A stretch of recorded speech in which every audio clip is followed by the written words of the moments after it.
Good day, viewers. You are welcome to this class. We want to solve this particular equation here.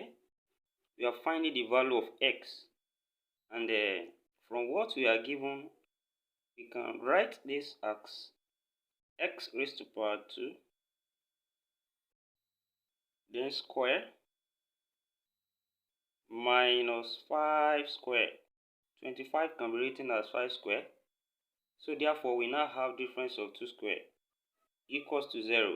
So here, this square, of course, 2 times 2 will give us 4.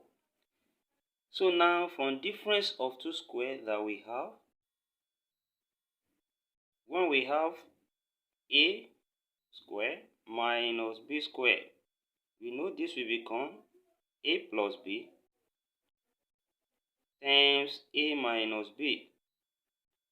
So from here now, we can apply that here, and this will give us s square plus 5 times x square minus 5, then equals to 0.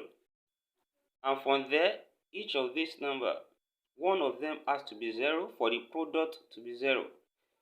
So one of them has to be 0. Then we cannot say that is either x squared plus 5 equals to 0, or x squared minus 5 equals to 0.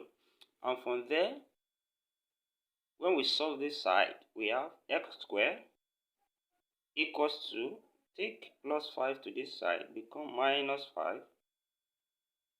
Then to get x, we take the square root of both sides. Then this square will be cancelled by square root. It remains x equals to square root of minus 5. And that is plus or minus square root of minus 5.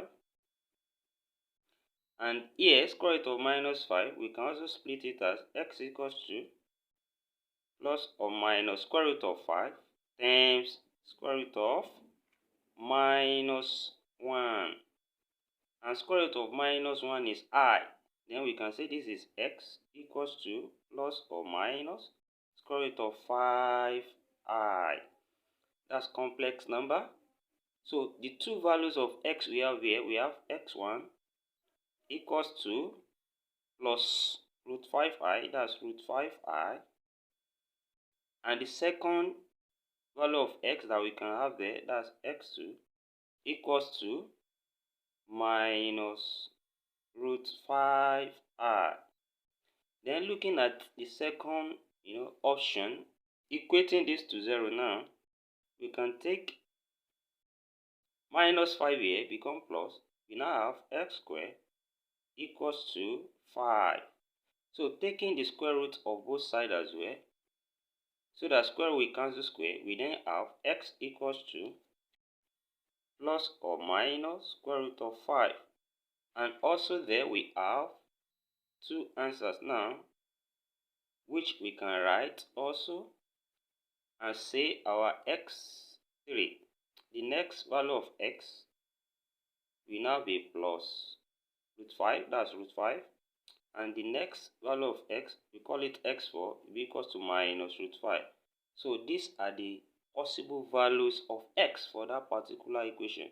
We say thank you for joining us in this class, and also do well to subscribe to this channel. See you in next class. Thanks.